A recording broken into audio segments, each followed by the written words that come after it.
Siellä suunnitellaan niitä taloja ja sitten voi esimerkiksi talojen julkisivuja, eli niitä, miltä se talo näyttää ulkopuolelle, ja sitten viheralueita. No, arkkitehtuuri on mun mielestä just jotain paikkojen ja talojen, esimerkiksi just puistojen ja joidenkin rakennusten suunnittelua ja semmoista niin kuin miettimistä, että miten ne sitten tehdään. Itse ainakin tuntui mielenkiintoiselta ja ehkä mitä voisi itsekin miettiä silleen ottamaan opetukseen. Yllättävän hyvin se sopi, että tosi monenlaisia juttuja pystyi kytkeen siihen arkkitehtuuriin. Ja ehkä kun se ei niin kuin teemana ole sellainen, jota niin itse osaisi ottaa, että ei se kauheasti näy missään muussa. Arkkitehtuurikasvatuksessa ei keskitytä pelkästään siihen taiteenalan formalistiseen puoleen, vaan lapset ja nuoret nähdään arkkitehtuurin elämismaailman ennakkoluulottomina tulkitsijoina.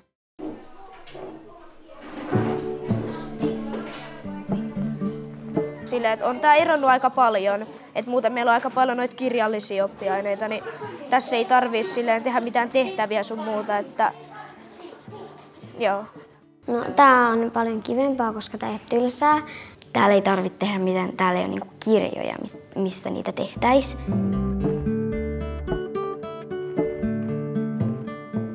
Taiviksen uteliaat luokat opetuspilotti oli osa opetus- ja kulttuuriministeriön valtakunnallista hanketta. Ja siinä mä pääsin tällaisena luovana agenttina ujuttautumaan 4- ja 5-luokkalaisten kouluarkeen kumppanuusopettajuudessa luokanopettajien kanssa. Tällaiset taiteelliset ja toiminnalliset työskentelyn tavat toi uteliasluokkatunteihin sellaista luovaa ja ennakkoluulotonta asennetta. Tää on niinku paljon, en mä nyt voi sanoa eksoottisempaa, mutta tosi erilaista. Että tehdään kaikkea semmoista niinku tavallaan kivaa, kun yleensä koulussa tehdään semmoista matikkaa, vaikka sekin on ihan kivaa, mutta silleen enemmän saa tehdä niinku käsin ja silleen vähän niinku vapaammin ja saa käyttää enemmän luovuutta. Täällä niinku rakennetaan enemmän ja sit niinku tutkitaan enemmän ja mennään kattelemaan ja silleen piirretään. Siis kaikkineen se, että joku muu kuin opettaja tulee paikalle, on musta hyvä. Et kyllähän ne välillä oli aika kaoottisia, että oli sellainen, sai pyyhkiä hikiä niiden tuntien jälkeen. Mutta sitten kun toisaalta se oli sellaista kaoottisuutta, johon oli syy, miksi se on sellaista. Että se on enemmän vaan, että opettajalle hankalaa. On se hyvä, että siellä on se oma opettaja vaikka mukana, joka sitten taas tuntee oppilaat ja pystyy keskittyä siihen, että jos siellä on joku, joka ei kykene sellaisen tietynlaisen työskentelyyn, niin sitten hän pystyisi kehittämään jotain, millä sekin kuitenkin pysyy mukana. No, täällä meille on annettu niin kuin paljon enemmän resursseja ja vapaammat kädet. Toki koulussakin on kaikkia askartelumateriaaleja ja muuta, mutta ehkä täältä tuli vielä sellaiset spesiaalimmat materiaalit. Että ehkä kun niiden kautta ja sitten työtavat ja muut, niin ne toi sen sellaiselle uudelle tasolle.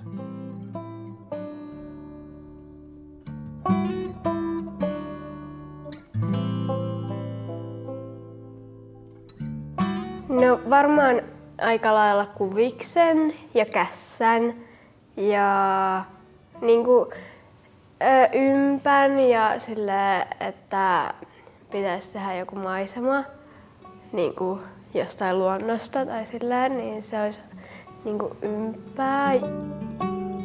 Pilotin aikana tutkittiin ja opiskeltiin kouluaineita siten, että arkkitehtuurin ja rakennetun ympäristön teemat nivoo niitä aiheita oppilaiden omaa elämää ja mielikuvitusta koskettaviksi ilmiöiksi. Kuvis- ja ympäristöoppi on varmaan ne, jotka on tietenkin kaikista helpoin. Mutta kyllä me tehtiin jotain niitä historiaan liittyenkin, niin musta ne oli kyllä niinku, se oli oivaltavaa ja mielenkiintoista, että ei se musta ollut yhtään hankalaa tai tuntunut miltään päälle liimatulta tai miltään sellaiselta, vaan ihan aidosti se sopii siihen.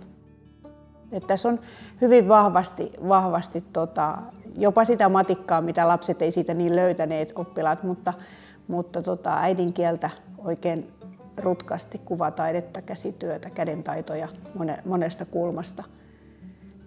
Ajattelutaitojen, kolmiulotteisuuden niin kuin oivaltamista ja liikuntaa, kun me oltiin siellä pihalla etsimässä niitä sopivia kuvauspaikkoja ja ympäristöoppia tietystikin.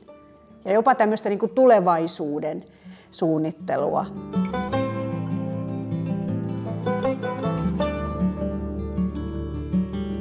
Sillä kun näkee sen, niin kun tekee koko ajan käsillä, että näkee ne kädet ja sitten näkee sen työn, niin sit se on kiva. Mä voin näyttää miltä minkälaisen ajatuksen mä sain siis tekstistä ja se on helpompi näyttää rakentamalla.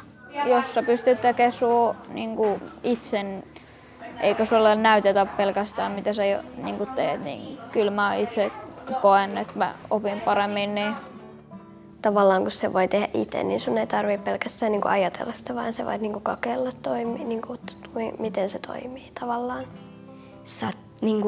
Ei ole mitäänkään oikeaa tai väärää vastausta sille, vaan sä pääset itse omia ideoita. Ei siihen ole oikeaa tai väärää vastausta.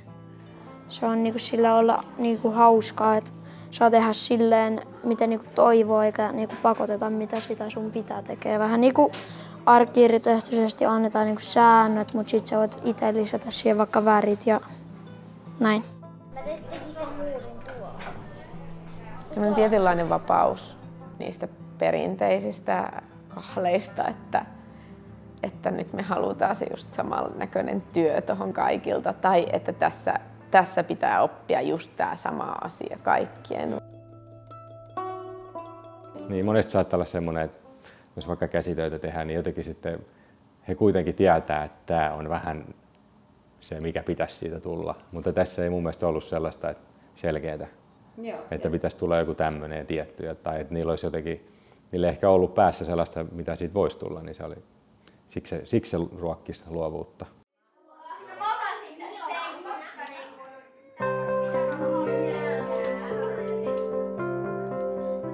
Jos niitä mittakaavoja ja sit ajatella eri näkökulmista.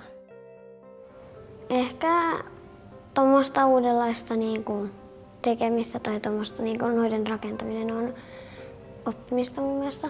Että miten saa niin paljon esimerkiksi noissa tarinoissa, niin kuinka paljon saa sitä tarinaa tehtyä yhdestä rakennuksesta?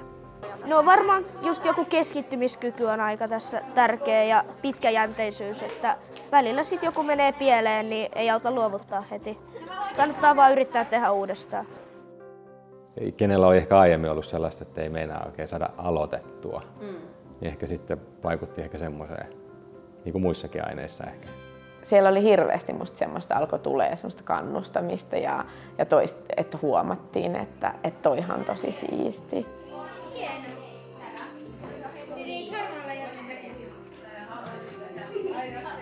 Ja sitten musta tuntui, että myöhemmin samat lähti tekemään ihan eri tavalla sellaisia niin sanottuja vähän tylsempiäkin hommia ja kuvishommia tai jotain muutakin sellaista luovuutta. Että ehkä alkoi luottaa siihen, että oma tapa nähdä ei välttämättä ole vaan höpötystä.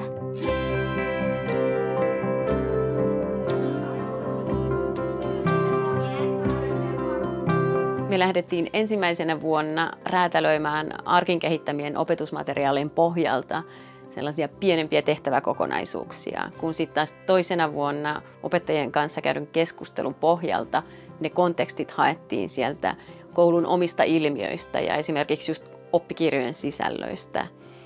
Ja näin ne uteliastunnit saatiin vielä selkeämmin nivottua osaksi sitä muuta kouluopetusta. No varmaan just ehkä niin, että pienemmille voi sopia hyvinkin se, että lähtee vaan tuommoisista valmiista kokonaisuuksista. Mutta ehkä isommille se on kätevää, että sieltä on ne tietyt, jotka kuitenkin pitäisi käsitellä ja sitten lähteä sieltä kautta sitä soveltaa. Siis mä ihan tykkäsin siitä, että se oli se selkeä tietty päivä kerran viikossa, koska sitten siihen osasi niin kuin asennoitua sillä lailla. Lapset tiesi, että se on, niin kuin, siihen tuli tuttuja toiminta, kun se oli muuten kuitenkin sen verran kaoottista, niin sitten se oli niin kuin tuttu toimintarakenne. Mutta minusta tuommoinen niin kuin antaa pidemmän päälle enemmän siihen ryhmään ja niihin taitoihin kuin semmoinen rysäys.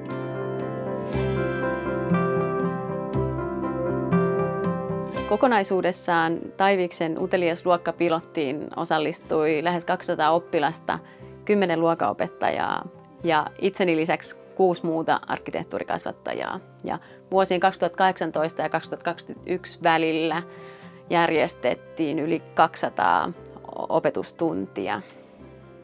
Pilotin myötä päästiin pitkäjänteisesti kokeillen kehittämään tällaista kumppanuusopettajuuteen perustuvaa tapaa tuoda sitä arkkitehtuurikasvatusta peruskouluun. Pilotin antina oli hyvien toimintatapojen löytyminen just tämän tyyppiselle kumppanuusopettajuudelle. Ja hankkeen havaittiin vaikuttaneen myös muun muassa oppilaiden koulun ulkopuoliseen uteliaisuuteen, empatiataitoihin ja käsityksiin oppimisesta. Sitten siitä tulee samalla se ylpeys. Niin kuin kattokaa mun työtä, se on niin upea. Kaiken kaikkiaan opetuspilotti oli ja se koettiin onnistuneeksi ja omaa opettajuutta tai oppimista rikastuttavaksi kokemukseksi. Sitten se niin valmistuu pienestä paloista, on yhtä suuri kuin rakennus. Ja sitten siitä tulee semmoinen, mitä sä oot toivonut. Ei ihan varmasti ihan semmoinen kuin sä oot toivonut, mutta aika samanlainen, minkälaista sä toivot.